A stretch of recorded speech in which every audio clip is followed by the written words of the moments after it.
Welcome back to another episode of Uniquely Wired Podcast. I'm your host, Anani, and I am so grateful to have you here listening to this podcast wherever you are.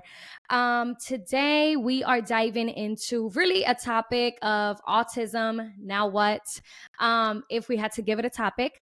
And I have a special guest with me today. And again, I know I say this about every guest. Don't judge me. Okay. But everybody is special to me. Okay. And Jomaira is truly special. And all the things that she does. And you guys are going to get to hear a little more about her. But yes, please don't forget to share and, download this episode and this podcast so you can stay in tune. We are almost done season 1, which is crazy. But I am so excited for season 2. But yes, without further ado, I'm going to introduce to you Jomaira Ortiz. So, sis, if you can introduce yourself. Awesome. Thank you, Nani.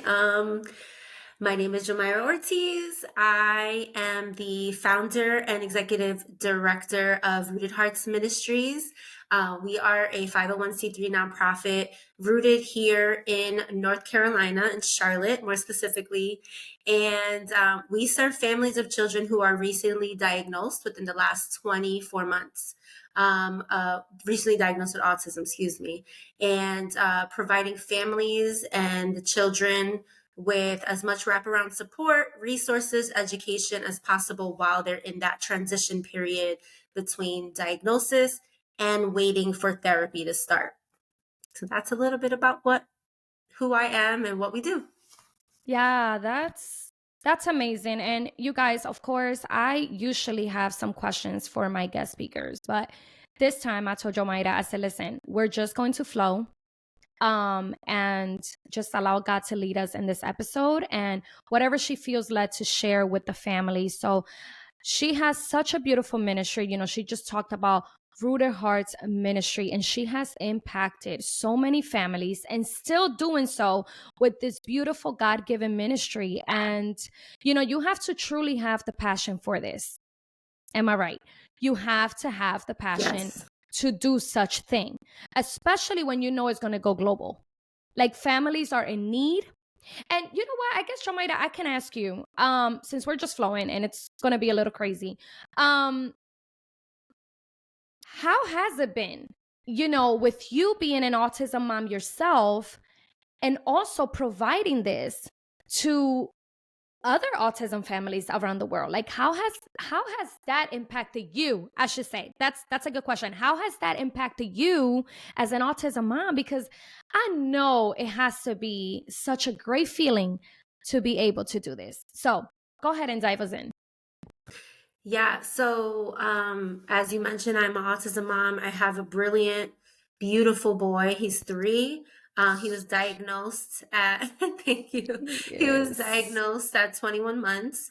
And honestly, he's the inspiration behind all of this. And so as an autism mom myself, it's just been beautiful to be able to gain community.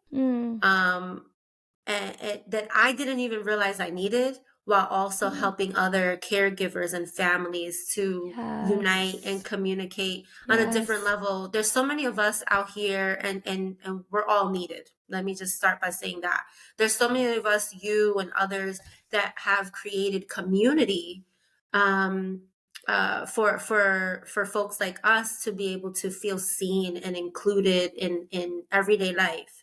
But we have a unique call into everything. And so, the way your community is built is different from the way Rooted Hearts is built, but we're all needed. So it's been really encouraging for me getting to know other autism moms and dads and grandmas and grandpas and just seeing how diverse everyone's experience is, yet how similar everyone's experience is.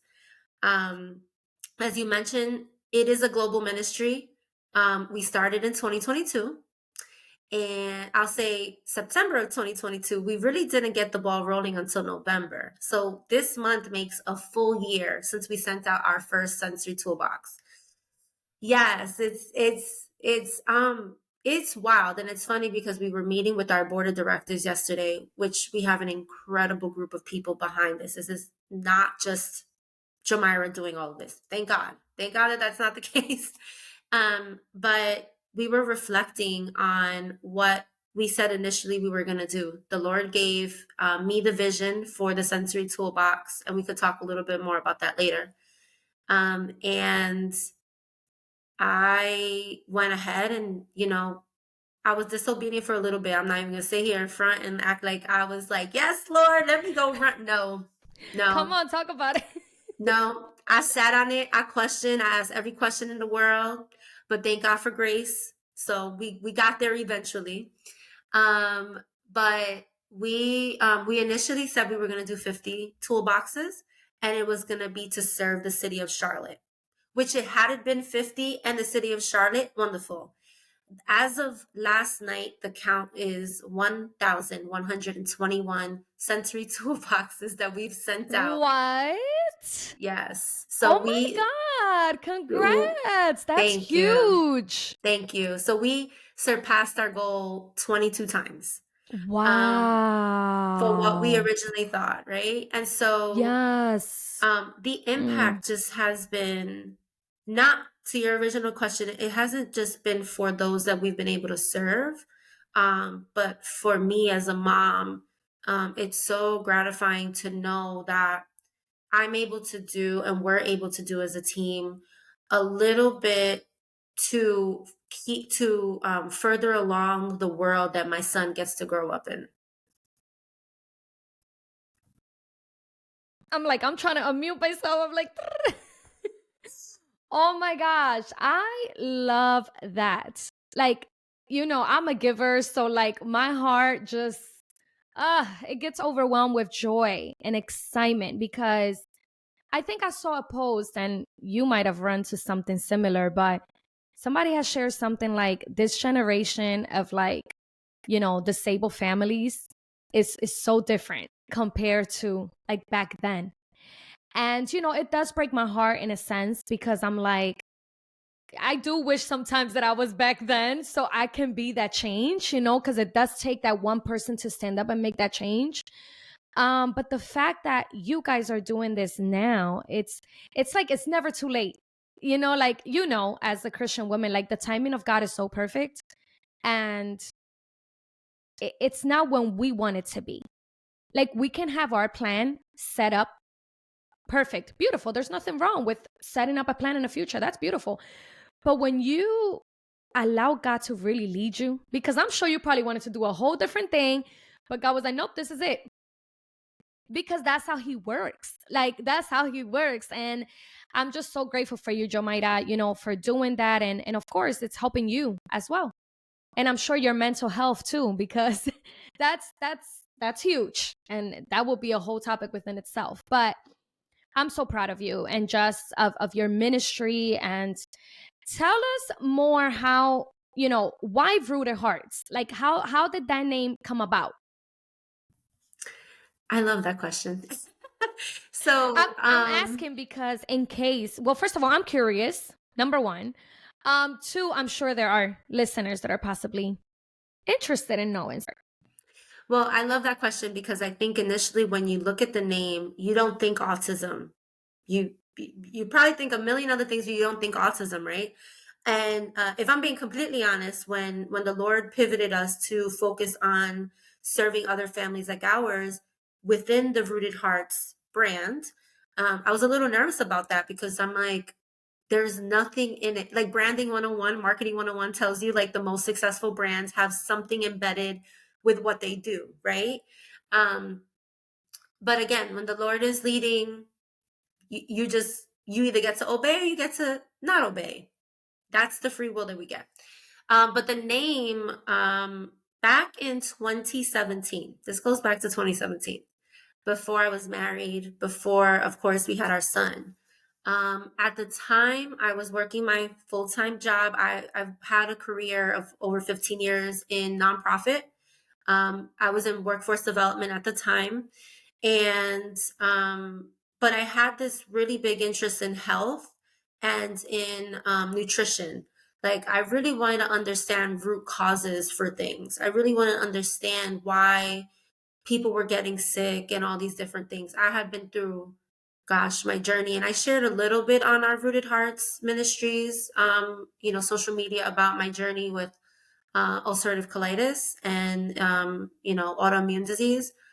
But so at that time, I had gone back to school to get my health coaching certification. And I was wrestling with the Lord because I was like, I don't feel like this is, again, this is before I was married. So at the time I was Jomaira Martinez. I was like, I don't think this is like Jomaira Martinez coaching. Like that just felt weird to me. I felt like it was so much bigger. It wasn't just about me. And so I was in Wednesday night prayer one night, and I feel like the Lord was like, sit down and open up the book of Ephesians. And I was like, cool. Boom, opened it up. And I start reading. I'm in Ephesians 3:16, 3:17. And it was at 3:17 where it just ignited. And it talks about being rooted and established in love. And it just hit me like a ton of bricks. And the word rooted and the word hearts just I just like almost like it came out of the page and came together. And I knew in that moment, I was like, oh, this is it. Okay, Rooted Hearts.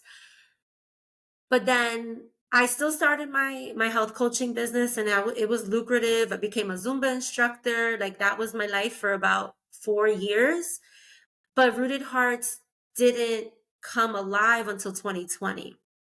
Um, so that's the origin of the name. In 2018, when my husband and I at the time were engaged, we were on a family trip, and the Lord in the breakfast table told me, start tithing towards Rooted Hearts. And at that point, so I had given my life back to Christ in 2016. So I was kind of still like a baby Christian. And in my mind, you tied to a church. So I'm like, this makes no sense, Lord. Like, what are we talking about right now? Like, I had probably, I think months before that, actually started tithing. So for him to say, start tithing towards Rooted Hearts, first of all, Rooted Hearts was like dormant. Like the name, that was the next time after 2017, the next time I heard Rooted Hearts again. And so he said, start tithing. So I told my then fiance, and because we weren't married yet, I started tithing because that was the word he gave me. And then when we got married, we both started tithing to Rooted Hearts. So this is 2018. So since 2018, we have been tithing, giving 10% and sometimes even more in this account, and it's just sitting there. And every now and again, he'll tap us and say, hey, pull from that, bless this family. Hey, pull from that, bless this organization. But again, piles of cash. Mind you, we got married, had this little itty bitty wedding because that's what we can afford, still tithing. 2020, my son was born March of 2020. We all know what happened March of 2020, the pandemic. My husband loses his job, we're on one income, still tithing. Still, we were like, that was a word that God gave us. It wasn't, Wait, yeah. talk up. I can't, because I really feel God.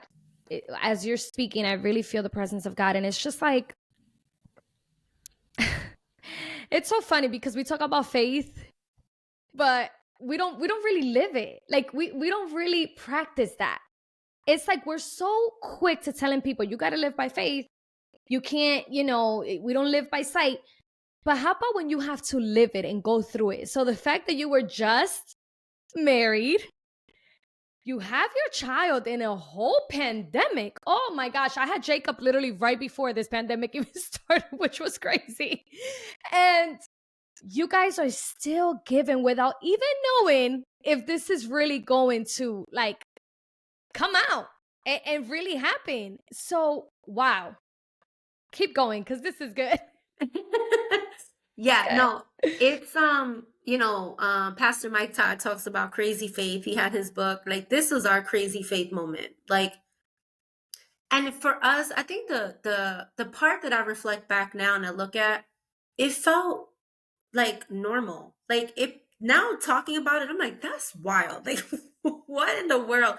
But we were so primed. And honestly, I think because we were both growing in our relationship with the Lord, we were in the right position because we were still very bright-eyed, and we had that childlike faith. And so we were like, okay, the Lord called us to do this, we're going to do it. And finally, we had an iteration of Rooted Hearts Academy, which that was in 2020. And the Lord called me to create a coaching program for women to find the root causes of their emotional health. And that was fantastic, and it was wonderful. We got to do some ministry with, because at the time everyone was still kind of quarantined. So we got to do sermon watch parties for a few months, and women were giving their lives to Christ through those sermon watch parties. But it wasn't until 2022. So 2018 was when he first told us to start tithing, all the way 4 years later, 2022, when we received our son's diagnosis. And then also I left my career to stay home with my son. March of 2022, when he was like, okay, now this is what we're doing. And that was Yeah. where Rooted Hearts Ministry started. So it Wow. has been, I mean, so many different life things that we've Mhm. gone through. But never once we'll kind of play with the budget everywhere else, but that was sacred. We never, and I listen, I'm not gonna lie, there would be some months where I'm like, Lord, maybe this month we could like reduce it a little bit. Like the temptation Listen, is real. yes. No, I come on. This is what I'm talking about. We're going to be real here. Like that's it. That's just reality. And you're not the only one, sis. We've all been there. We're like, you know what? I can't not right now, Jesus. You know what? It's another time will work. And But we've been there. Mhm. yes, yeah. But I'm grateful. I'm grateful for community. This is why community, not just community within the autism community, but community in general, community of godly and God-fearing men and women are so important, because not only are they're not gonna rebuke you, or they shouldn't, right? The right ones aren't gonna rebuke you, but the right ones um will show you the scripture, will pray for you, will, iron sharpens iron. Sometimes they might come at you and be like, ma'am, what's happening? But even still, and one of the testimonies, like, as I mentioned, my husband lost his job. He was a stay-at-home dad for about 18 months. Then I got a promotion, which that was all God. He was able to sustain us during that season. And then my son, I started to go through the evaluation process with him. And he started his therapies around September 2021. Before we got an autism diagnosis, we got a delayed speech diagnosis, right? And the Lord was like, okay, time to come back home. And some other medical stuff was happening at the same time. So it was the right time. And it was hard because here I am at the pinnacle of my career. I was leading I was leading the youth portfolio for an international nonprofit organization, 30,000 youth in North America, $40 million of different types of grant funding and stuff. Like, big time, right? Big time. But like you mentioned earlier, like, that was great for a season, and the Lord allowed that for a season, and it primed me for where I am today, thank God. But I stepped back at the right time, because my husband did a phenomenal job at home with my son, but now it was my time to use all of my knowledge and whatever I needed to be able to be there with my son as he started to walk out his journey. Wow. And now, you're with him. That's so powerful. That's such a powerful story, Jomaira. And I feel like maybe some people can relate to that, especially the whole faith, thing, and having to have faith in really in all of our seasons. But the fact that, your journey is just so unique. And I love it. I love it because I'm looking back and I'm like, man, I know I was a teacher assistant. That's all I was able to do and work because I got married at 20. I've been almost 10 years married. So it's like, you know, I get into this marriage, and now I'm learning still how to become a wife, get pregnant a year later, have my daughter, have to quit my job in 2017 once my daughter turns 1 because mom can't take care of her anymore. I refused to do daycare then. First of all, super expensive, and now I can't even imagine. But yeah, I was like, you know what? I'll take care of my daughter. My husband allowed me to quit. I stayed home. 2018, she gets diagnosed, and it's like, wow. Like, I look back now and I'm like, well, that makes sense. Why I worked with children, and God put me in that season, and seasons for everything. There is season for everything, and we see the weather changing. Literally in life, seasons change, and we have to be okay with that. Like that. That's just it. Because if you're miserable every time a new season comes into your life, I mean, it's just gonna be miserable the whole time. So I think that's so powerful. The fact that you still embraced it. You embraced it regardless, and now you can look back and say, wow, it was worth it. It was worth it.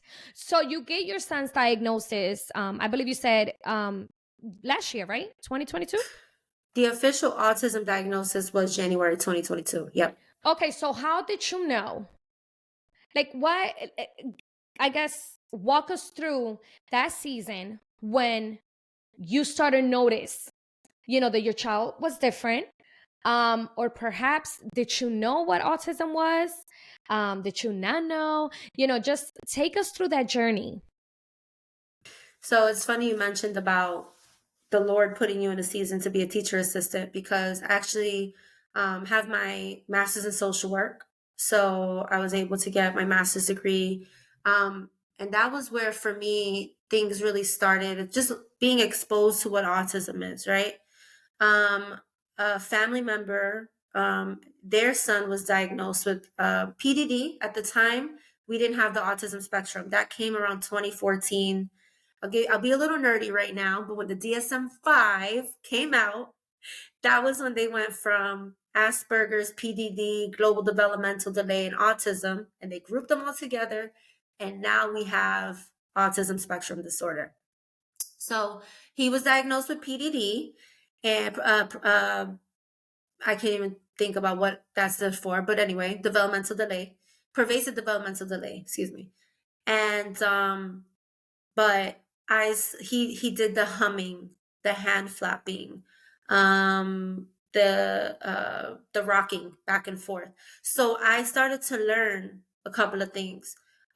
Fast forward, I was in a previous relationship, and his sibling was on the spectrum, and I saw some things within her, and never thought anything of it. Like, she was part of the family. Cool, we loved her. It was what it was. My son, I want to say the first time I saw or had some kind of instinct was when he was a month old. He would, if I let him for hours, watch the ceiling fan go, go, go, go, go, go. And if it was another child, I wouldn't think twice. But something in me, I like to believe it's the Holy Spirit, was preparing me, was showing me. Around 6 months, the humming started. And that was, I remember it was like nails on a chalkboard. It made such a visceral reaction for me. And I know that might be hard for some parents to hear, because my son still hums and I love it. Like, I'm like, yes, use your voice, baby. But at the time, I saw the writing was on the wall. And it was almost like the grief was already starting before I even knew what it was, or on paper. So the humming started. The toe walking, when he finally did start walking. He started walking around 13 months, which is pretty, on time. But then around a year old, when you start looking at those developmental checklists, and you're going to the doctors, and those checklists that we all love to hate, not yet, not yet, not yet, not yet, Right. not yet. Mhm. And the alarms were ringing for me. But I knew, again, thank God that I had my background. I said, no doctor is going to take me seriously because to evaluate him for autism until 18 months, because that's when the autism checklist starts. So, but I know that I can advocate for early intervention services. So at 12 months, I started to put it in his pediatrician's ear. By the time the 15-month appointment came, we realized he had maybe 1 or 2 words. And that was when we started to work with early intervention. And then, like I mentioned earlier, he was first diagnosed with delayed speech. And we started OT before we started speech because his receptive language was severely lacking. So we went that route first, which was fantastic. We still have OT now. But then we graduated into OT in speech. And then after we got the autism diagnosis 4 months later, it was pretty quick. It was really quick. Then that's when we started ABA about 4 months after that. That, of course, I'll be getting emotional, and I'm like, you gotta hold yourself back, sis. That is so, like, because I guess, when you're talking about the grief, and I mentioned this in my first episode when I'm talking about Eliana, and, can we just talk a little bit about that, just that grief season? So for those parents, especially that are just starting this journey and, possibly feel like they're alone, or they don't know, what can you do after you get that diagnosis? But let's rewind and go back to that grieving season. Not that I'm trying to make you cry or go back to that, but um I'm a crybaby girl, so don't do it. But no, just kidding. How did you manage that? How did you deal with that? Because I'm guessing at this time, when you're getting his diagnosis officially, you're already out of work, right? You've already become a stay-at-home mom at that time? Yes. Okay. Okay, so now you get his diagnosis, and what's happening? What's going through your mind? Now you're grieving. What exactly were you grieving about your son? Because this is your only child, right? It's currently my only child. Yes. Okay. So you want me to be honest, right? And be real. And that's just how I live my life. I'm gonna say something Period. Yes. I'm gonna say something controversial right now. Go ahead. When I was carrying Aaron, my son's name is Aaron. When I was carrying Aaron, I was really sick. And I think most of us, when we pray for our children, we pray, God, please let them have all their limbs and fingers. And I know for my husband, that was his prayer, like that all the physical limbs were there and everything was functioning. For whatever reason, my prayer was, God, please don't let him have autism. Wow. Oh. That's now I'm getting emotional. That's okay. Because I think now, knowing what I know, I would not change a thing about my son. And that was a lot of ignorance and a lot of fear driving that, because I saw what other people in my life before me went through, feeling isolated, not having real solutions and things like that. Relationships breaking apart because of just how hard it was to try and manage all the things. And out of all the things in the world, all the things, that was the one thing that I asked the Lord. And I remember when there was he was delayed on kicking. Like I didn't feel kicks.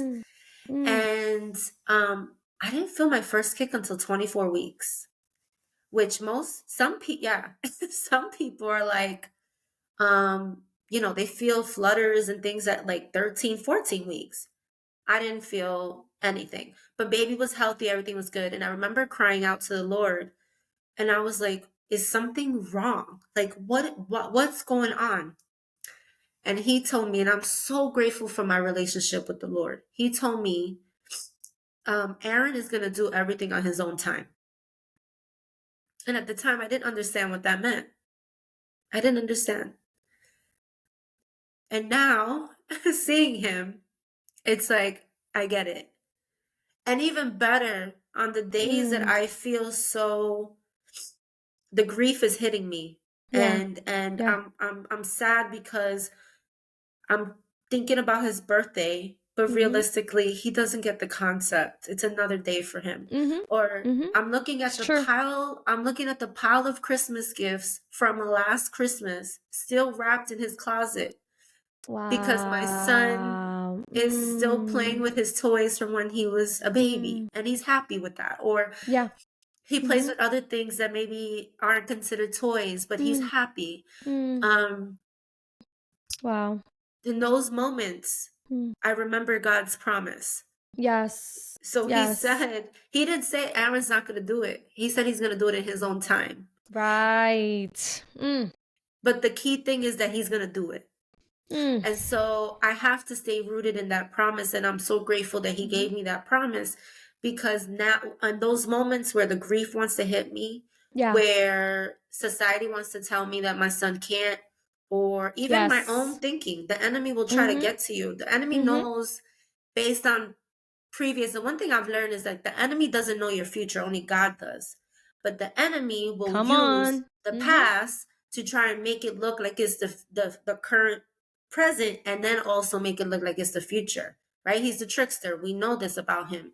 So he's gonna sit there like, oh, I saw her crying over this over here. I'm gonna try to distract her. And but God. So that's why, again, being around community, staying rooted in the word, and pushing through when it's hard is so important. But now, your original question was like, what was I going through? I'm still grieving.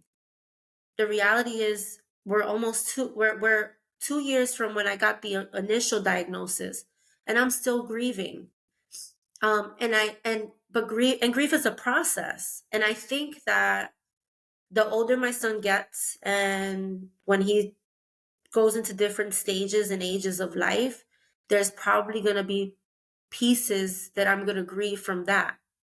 And that's Yes, just, that right there. Oh my God. yeah. Wait, that right there. What you just said right there. I want you to keep going, but they get older and there are still things that you're still grieving. Like, I should say, Eliana is 7. And, when I'm around 7-year-olds, her age, and I'm like, wow, like, she should be able to do this. I should be able to give her a shopping cart, excuse me, and she should be able to, you know, pick out an outfit for herself.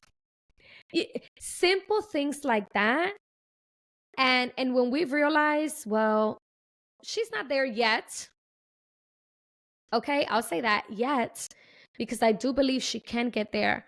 If it doesn't happen for whatever reason, if it's in God's perfect will, then you know what? That's okay. That's okay. I can't change God's plans, but I can only hope and have faith. And the fact that you just said that, it just, wow, that was so good right there. I have to mark that because that was good. Like, they're growing and we're still grieving certain parts. So I think grieving is really for everything. I mean, I don't know. When you look at it, and they're still developing, they're still growing, there's still things that they're not able to do at that moment.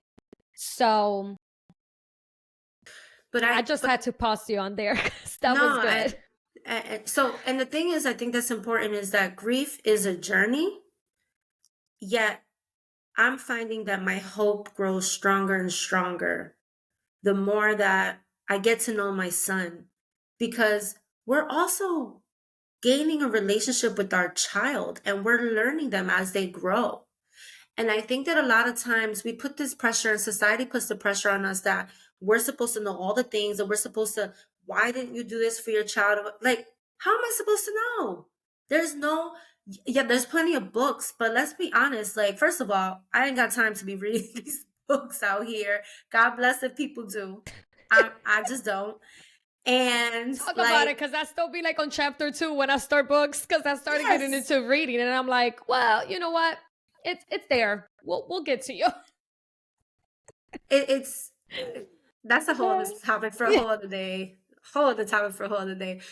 But no, for real, like I have to realize that, like, I'm getting to know my son. And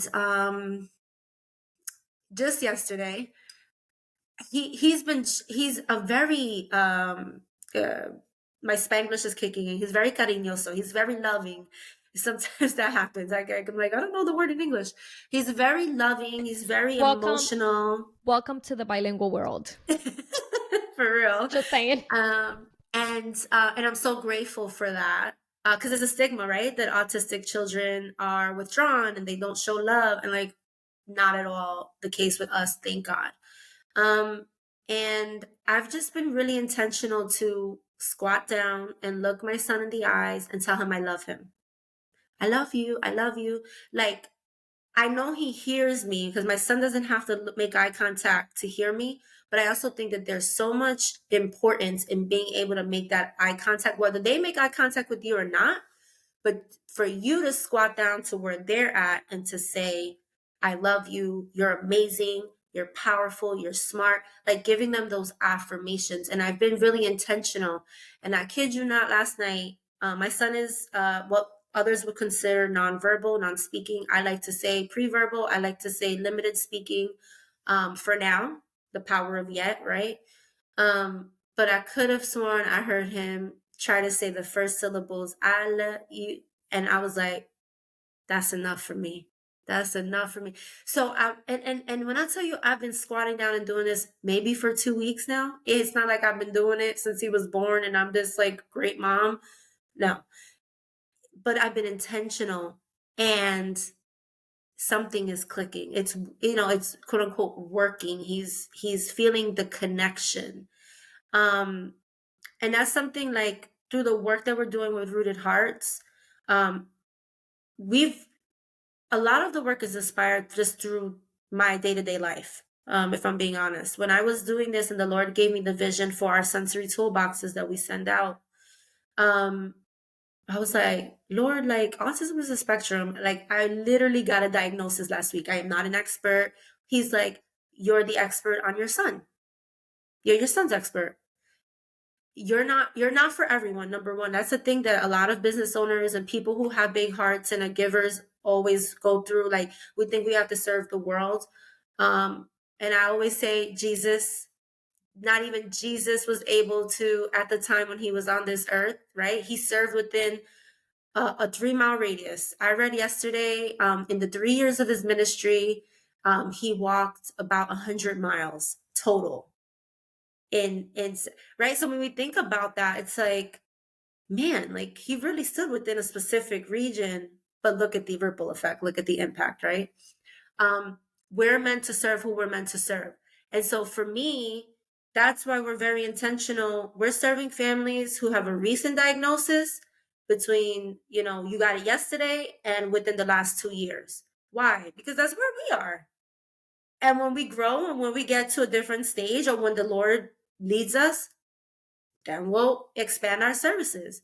But one of the things that we're really excited about for 2024, so we've been able to send out over 1,000 boxes, and it's been phenomenal. And we still have an additional 430 plus boxes to send out, and I'll talk about that in a little bit.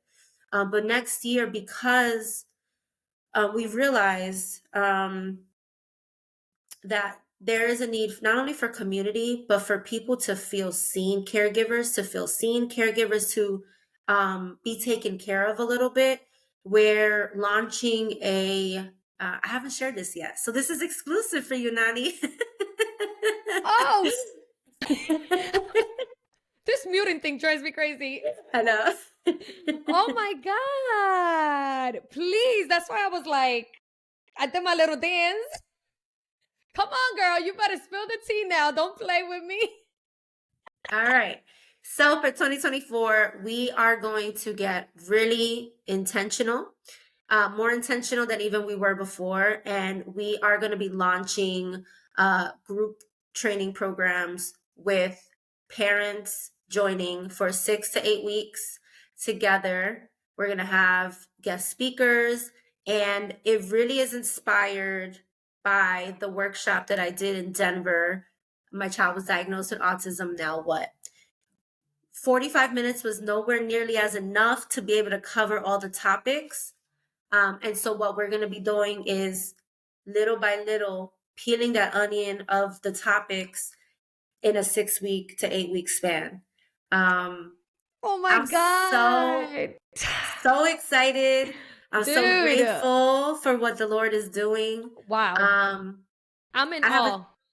yes. Oh, me too. I'm like, No, wow, because okay.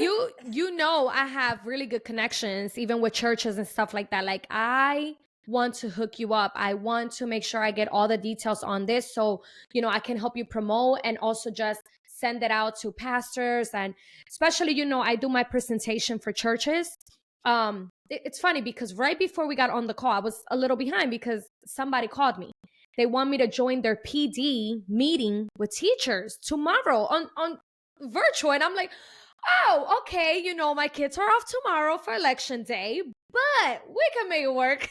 Here I am putting myself in these situations. But anyways, always do this. So I think that will be great. I can add that resource there under my resource links and I can share a little more about that. Because in January, I already have my booking for a church in January.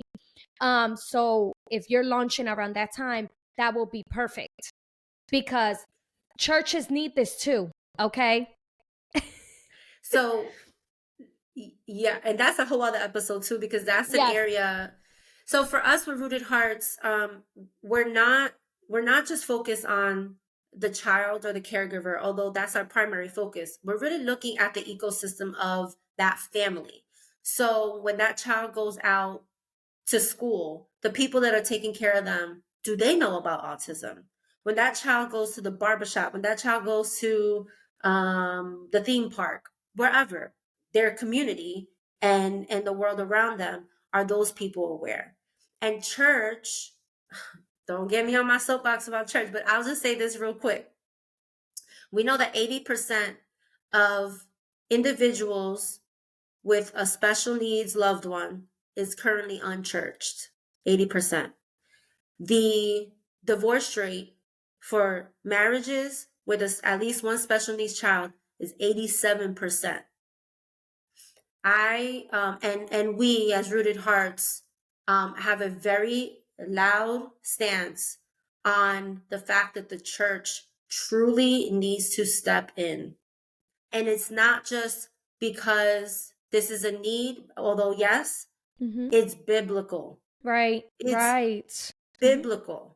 Mm-hmm. Time and time again, we see Jesus engaging with those Yes. I was just that gonna say others because forget. yeah, you just posted something about this, right? Was it you that you posted something on your stories that he was Yes. really with the least of them? Literally with the disabled, the prostitute. I'm telling you, that's who Jesus is. Okay. He looks to the least of these. He's not interested, if you have all this money, all this clothes, all this cute jewelry. No, if you have the latest fashion, if you have the latest phone, the latest sneakers. No, Jesus is literally looking at your heart. And the fact that our children are the least of these, they are disabled, they have, but and Jesus still looks at them with grace and mercy and love and acceptance. And you know what's crazy too? When you look at the word disabled, which is so harsh for some people to hear, um, able is on there. Like you cannot spell disabled without the word able on there. So you know what that tells me, Jomaira, that our children are able. It doesn't matter their diagnosis. It doesn't matter their challenges and what they're facing. Despite of that, they're still able. That's it. That's just Amen. period. Like they are able to do what they are to do in this world. So that is so beautiful. I love that. And I am definitely going to be praying for that. And that, I mean, it just blows up that you will be amazed with what God is going to get ready to do. I mean, I'm sure he's already been doing things, but you know what I mean? Like just exceedingly and abundantly, because that is the God that we serve.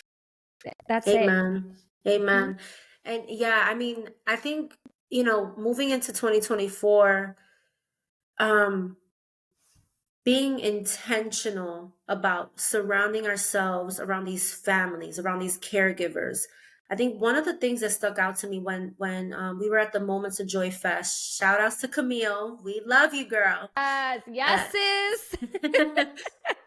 when we were there and I ran my session, it wasn't just parents of children newly diagnosed. It was a brother of an autistic adult who had the diagnosis for 20 plus years. It was a great grandmother who traveled, who was disabled herself, but still made it her business to be here because she wanted to learn and she wanted to be there for her great grandchild, right? It was, and of course, also the mothers who were in different stages. And so to me, that made me realize, like, my goodness, like people are still trying to figure this out, like regardless of what stage you're in. And so how can we create a bubble in a way for 6 weeks to love on families? Now, we're not going to be able to bring in every single person that applies, right? Because it's we're being, again, very intentional, prayerful about the community that we're building. But the goal is that every single person that joins will have at least one person point of contact that they'll be able to connect with in if anything ever happens. So after, we're done meeting and we're done being together as a group, they still have at least one person that they can reach out to on those when they're up at 2 a.m. because their child is not sleeping, or the child's not taking the medication, or whatever it is. They have someone to lean on, because we cannot do this life, especially not this special needs life, without community. So if you can't tell from my voice, I am so excited. We're still Yes. building things out. Yeah. We're hoping and praying to by the end of quarter 1, so February, March, to roll out. Yeah. There's a lot of details that we'll still have to, there'll be an application process, Yeah. and we'll be asking folks to, dedicate time. But I think it's going to be, and I know the Lord is going to meet us. We have Oh, yeah. as a biblical aspect to it too, Mhm. Absolutely. Yeah. because again, we're modeling this off of our journey. Yes. The Yes. Lord has been with us every step. There's Mhm. no way. And listen, there's other caregiver programs out there and they're great. Mhm. Um, Mhm. but they don't have that spiritual component. Yeah. Yeah, especially So if that's what you're makes us different. Yeah, especially if you're a Christian family and you're listening, because maybe this is not going to be for everyone, right? And we respect that. You may have your belief and that's fine. We still have something in common, right? We're autism families. um, I always say that, but if you know me, you know that I'm a Christian and I'm unashamed and I love sharing about my faith because really it's what helps me, what has sustained me. So when you find groups like these, definitely get yourself into it. Even if you just believe, but you don't have a church, you don't really commute or have that community, let this be your community. Don't hesitate to get Jomaira's information, which is going to be down below. Her social media, reach out to her, make sure you get on that list, fill out that information. You're going to want this. I'm telling you, I wish this was available when I first, back in 2018, and I'm sure a lot of moms are going to feel the same way when they first started. But it's never too late. So this is going to be a huge impact. I'm just saying, girl. So for real, and I'm celebrating with you, sis. And I mean, there's nothing better than people supporting one another and pushing one another. You know what I'm saying? Like you don't have to have the same belief as me. You don't have the fact that we can help each other. Listen, that's me doing the work of God. And you guys are doing missions, literally missions within your community, sis. And that's powerful. We don't have to get a passport. We don't have to go miles away. I mean, Jesus himself, he stayed within his community. Literally, you don't have to go. Listen, those that are doing it, amen. Praise God for you. Keep doing your thing and keep being obedient. But not everybody, that's going to be your calling. It could be right here, right where you're at. Use it. Don't sit down and complain, but use that talent and gift that God has given you. So that is so powerful, Jomaira. And, to end this episode, I would love for you to give the families an advice, those that are just starting this journey, that are, of course, feeling lost. They don't know what's next after receiving this diagnosis of autism. What is one advice you would give to them? You don't have to know everything day one. Take a deep breath and start somewhere. Wherever you start, it's enough. Whether it's reading to your child every day, whether it's getting them the therapies that they need, whether it's applying for one of our sensory toolboxes, like all of it is enough, and it is this is not your fault. This diagnosis is not your fault. So I hope that helps someone to take the shame and the guilt away. I don't care if you took Tylenol while you were pregnant. I don't care if you were on medication. I don't care if it's generational in your family. It's still not your fault, because your child didn't start growing when they were in your womb. They started in the beginning of time when God was already planning everything, and God had a plan already before anything. So none of this is your fault. And we also have a responsibility to steward our children. So start somewhere. And wherever you start, it's enough. That is so beautiful. That was pretty refreshing for me.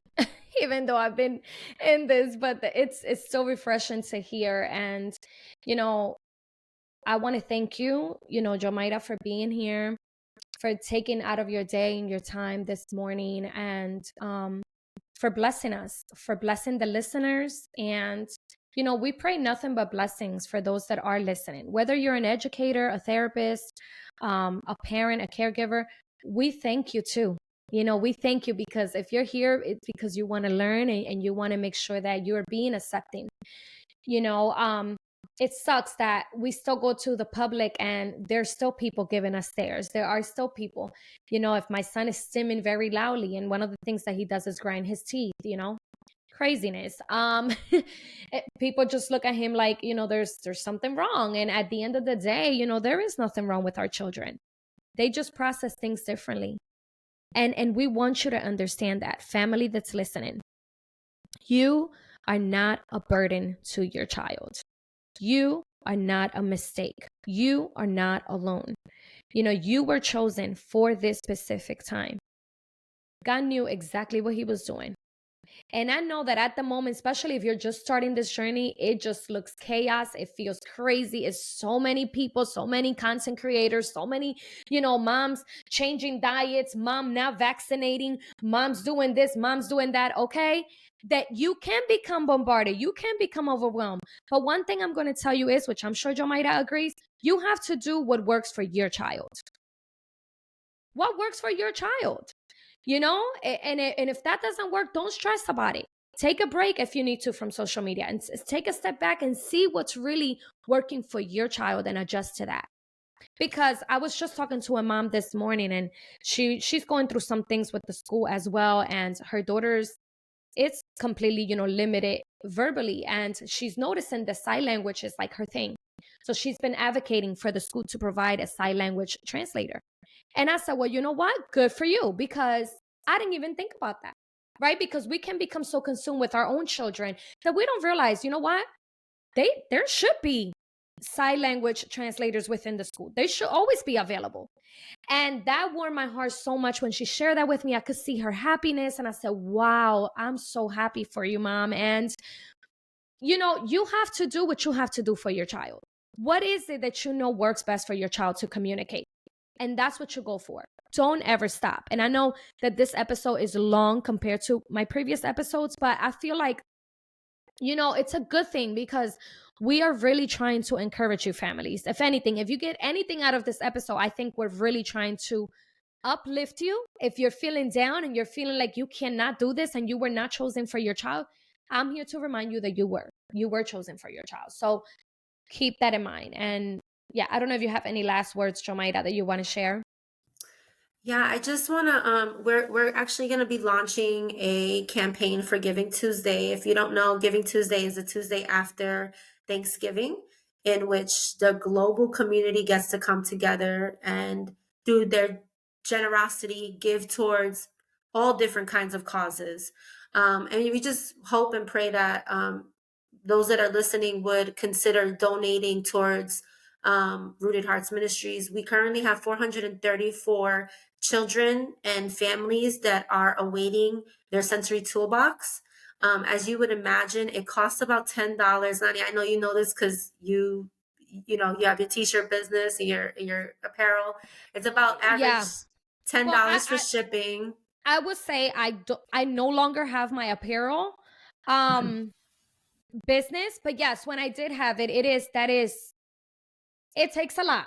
It takes a lot, and we can't be complaining. If you're going to support a business, support them. Okay, because I'm going somewhere else with this. Now we're talking about business. Girl, I'll be ready, okay? So You're let's stay on track. fine. But no, yes, I wanted to make that clear in case anybody, because I know the sweatshirt she's wearing originally, I was selling it. Now, I am gonna be selling sweatshirts for the podcast, but it's more like merch for the podcast itself. I wouldn't call it like an actual apparel line. But anyways, just wanted to make that clear. But go ahead, sis. No, you're fine. So it takes it's about average $10 for shipping and then average $25 to put together our sensory toolboxes. So if you don't know what our sensory toolbox is, we send out sensory gadgets and toys to families with children recently diagnosed with autism. And we also add literature inside to help families to alleviate the developmental time wasted when you get the diagnosis and when you start therapy. So we also make it very individualized for the child because, as they say, if you met one person with autism, you met one person with autism. And so if your child likes Bluey, we try to add something from Bluey in there. If they like rocks, we'll add a rock painting kit. Like, no two boxes will ever be the same. So because of that, it takes about $25 for a box. So if you're in a place where you can give, or even if you can't give $10, you can give $1, whatever it is, whatever the Lord puts on your heart. We would be so grateful for whatever you can give so that we can make sure that these 400 plus families will get a box while they're waiting for therapy to start. Oh, that is just so beautiful. This is amazing, and I am so excited, sis. And if you post this, I don't know, did you share this on your Rooted Hearts Ministry page? Not, this is all exclusive just for you, Nani. I was waiting. Oh, okay. I'm feeling special.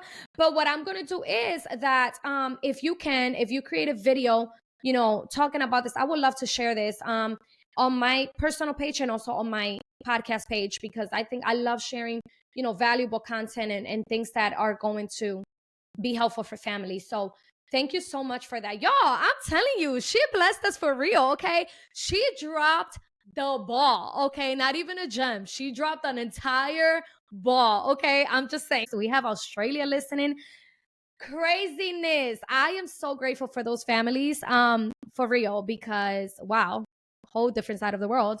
And we just hope and pray that this podcast just continues to bless you. So thank you so much, Jomaira, for joining us. And I pray nothing but blessings, sis. You already know. Call or text me whenever, any questions, anything that I can do to help. I'm here. Free of charge. I love to say, it's free of charge because, some people may think, I'm afraid to ask because they might charge me. So, just know that for real, out of my heart. So, yeah, guys, I will see you again on another episode, which we are just 4 episodes away from ending season 1, and then we'll go into a break. But thank you so much, sis. I love you. Thank you. I love you too. Yes, and we'll definitely do another episode together. For sure, because I just love everything you're doing, and I think it's great. So, thank you, sis. Have a great one. Bye.